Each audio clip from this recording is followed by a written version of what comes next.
ফিলিস্তিনের গাজায় ইসরায়েলের নানা অন্যায়, অবিচার ও গণহত্যার প্রতিবাদ জানিয়েছে প্রায় গোটা বিশ্ব। মিত্র দেশ হয়েও গাজা ইস্যুতে ইসরায়েলের বিরুদ্ধে অবস্থান নিয়েছিল ব্রিটেন, ফ্রান্স, স্পেন, কানাডা ও অস্ট্রেলিয়ার মতো দেশগুলো। তবে পুরো বিশ্ব ইসরায়েলের বিরুদ্ধে যেতে শুরু করলেও গাজা ইস্যুতে তেল আবিবকে নীরবে সমর্থন জুগিয়ে এসেছে জার্মানি। গাজা হত্যার প্রতিবাদের পরিবর্তে উল্টো ইসরায়েলের পক্ষ নিয়েছিল দেশটি। সে কারণেই জার্মানির কঠোর সমালোচনা করেছেন তুরস্কের প্রেসিডেন্ট রিসেপ তাইয়েপ এরদোয়ান। গাজায় ইসরায়েলের গণহত্যা ও হামলার বিষয়ে জার্মানি অজ্ঞ উল্লেখ করে জার্মান চ্যান্সেলর ফ্রিডরিখ মের্জের সমালোচনা করেন তিনি। বৃহস্পতিবার তুরস্কের আঙ্কারায় এরদোয়ানের সঙ্গে যৌথ সংবাদ সম্মেলন করেন জার্মান চ্যান্সেলর মের্জ। তিনি জানান, জার্মানি 2023 সালের 7 অক্টোবর গাজার প্রতিরোধ যোদ্ধাদের হামলার পর থেকেই ইসরায়েলের পাশে রয়েছে। ওই হামলার পর ইসরায়েল আত্মরক্ষার্থে যুদ্ধ শুরু করেছে বলেও দাবি করেন তিনি। জার্মান চ্যান্সেলর বলেন, যদি ফিলিস্তিনি প্রতিরোধ যোদ্ধারা আগে থেকেই জিম্মিদের মুক্তি দিয়ে অস্ত্র নামিয়ে রাখত, তাহলে অসংখ্য প্রাণহানি হতো না।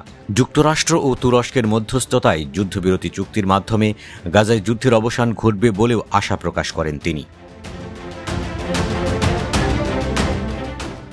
ইসরায়েলের পক্ষ নেওয়ায় জার্মান চ্যান্সেলর মের্জকে তার সামনেই তুলোধুনো করেন তুর্কি প্রেসিডেন্ট এরদোয়ান। গাজা ইস্যুতে মের্জের অবস্থানের সঙ্গে একমত নন বলেও জানান তিনি। এরদোয়ান বলেন, ফিলিস্তিনের প্রতিরোধ যোদ্ধাদের কাছে কোনো বোমা বা পারমাণবিক অস্ত্র নেই, কিন্তু ইসরায়েলের কাছে সবই আছে এবং তারা সেগুলো গাজায় ব্যবহার করছে। বুধবার রাতেও তারা গাজায় বোমা ফেলেছে। জার্মান চ্যান্সেলর মের্জকে প্রশ্ন রেখে এরদোয়ান বলেন, জার্মানি হিসেবে আপনি কি এগুলো দেখছেন না? ইসরায়েল শুধু গাজায় হামলায় নয়, দুর্ভিক্ষ, গণহত্যার মাধ্যমে ফিলিস্তিনিদের নিশ্চিহ্ন করার চেষ্টাও করছে বলে অভিযোগ তোলেন তিনি। এরদোয়ানের এই অভিযোগের সঙ্গে জাতিসংঘের এক তদন্ত রিপোর্ট হুবহু মিলে যায়। জাতিসংঘের ওই তদন্ত রিপোর্টে বলা হয়েছে, গাজায় ইসরায়েল গণহত্যা চালিয়েছে, যার উদ্দেশ্য ছিল ফিলিস্তিনিদের জীবন ও অবকাঠামো ধ্বংস করা। বেঞ্জামিন নেতানিয়াহু সরকারের বিরুদ্ধে একই ধরনের অভিযোগ তুলেছে একাধিক ইসরায়েলি ও আন্তর্জাতিক মানবাধিকার সংস্থাও। তবে এসব অভিযোগ সবসময় প্রত্যাখ্যান করে এসেছে নেতানিয়াহু সরকার। তারা বলেছে, তাদের অভিযান কেবল প্রতিরোধ যোদ্ধাদের লক্ষ্য করে চালানো হচ্ছে। গাজায় সাধারণ জনগণকে কখনোই টার্গেট করা হচ্ছে না, বরং বেসামরিক নাগরিক ক্ষয়ক্ষতি এড়াতে পদক্ষেপ নেওয়া হচ্ছে বলেও দাবি করে ইসরায়েল।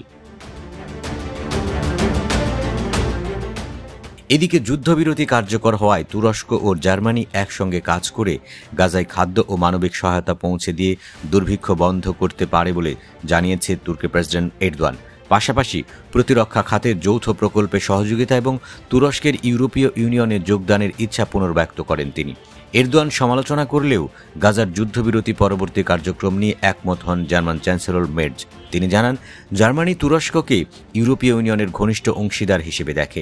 এছাড়া তুরস্কের সঙ্গে পরিবহন ও অভিবাসন সহ অর্থনৈতিক সম্পর্ক জোরদার করতে চান বলেও জানান জার্মান চ্যান্সেলর।